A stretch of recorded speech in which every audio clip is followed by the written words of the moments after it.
खुलुमबाय बड'लेण्ड खौरांनि गासै नागिरो नोंथांमोनखौ दिनैनि जुनिया खौराङाव बरायबाय बाक्सा बरमानिफ्राय फोसावजानाय बड'लेण्ड खौरांनि रादाबखौ फरायदों आं रामेन बरुवा बड'लेण्ड खौरांनि गासै नागिरो नोंथांमोननि थाखाय मोनसे दुखु गोनां मोनसे खौरां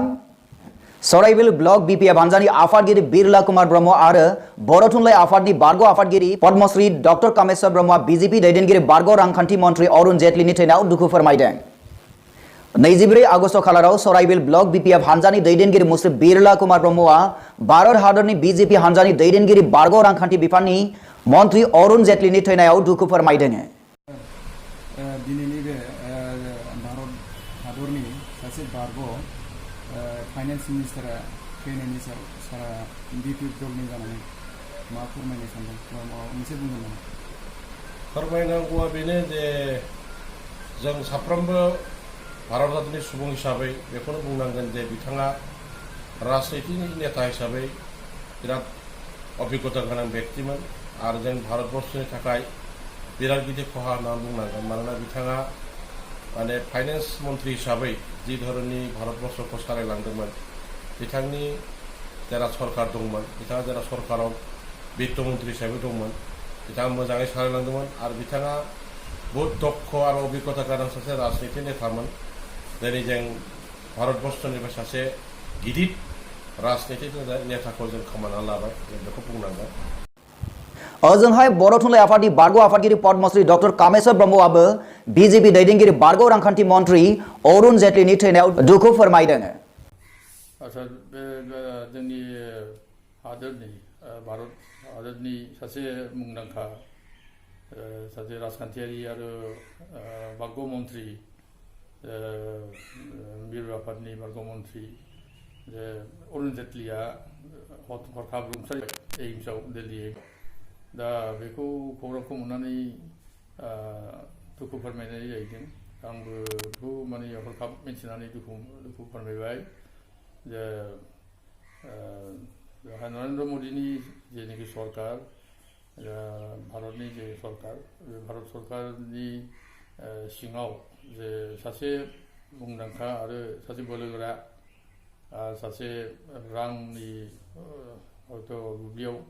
बिथाङा जोबोद गोख्रों सासे मन्थ्रि हिसाबै मुं दंमोन बिथाङानो दैदेनदोंमोन जे रांखान्थिनि बायदि बिथिङाव मदिखौ बिथाङा हेफाजाब होदोंमोन आरो सिगांबो जे बिजेपि सरकार जेरै अटल बिहारि बाजपेयीनि आमोलावबो बिथाङा मन्थ्रि हिसाबै थानानै बिथाङा सहाय खालामदोंमोन आरो देशआव बायदि रोखोमनि गोदान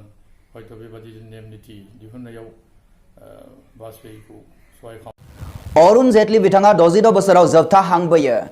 भारत हादरनि मुंदांखा बिजिरगिरि राजखान्थिगिरि आरो बावैसो सिगां रां बिफाननि मन्थ्रि जालांनाय अरुण जेटलि बिथाङा थांनाय सनिबार 24 आगस्ट खालाराव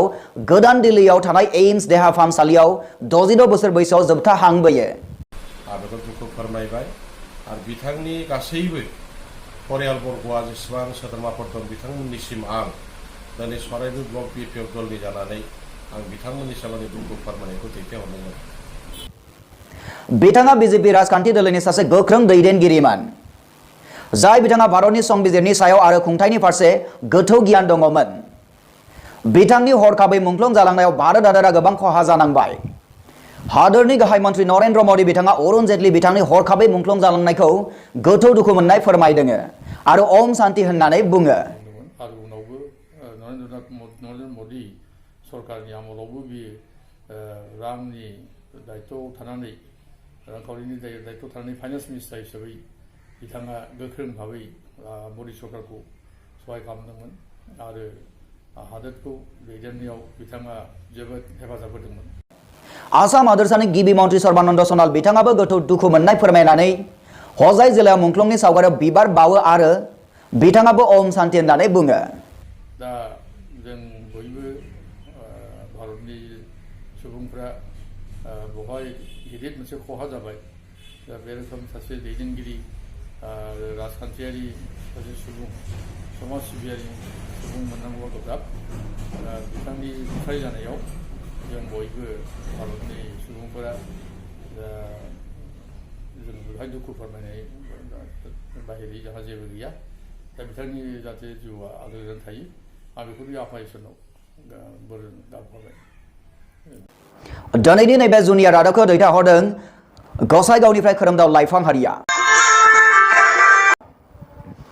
बड'लेण्ड खौरांनि गासै नायगिरि नोंथांमोनखौ फिन साबायखर जासिनानै दिनैनि रादाबखौ एसेबांनो फोजोबनाय जाबाय गोजोन्थों।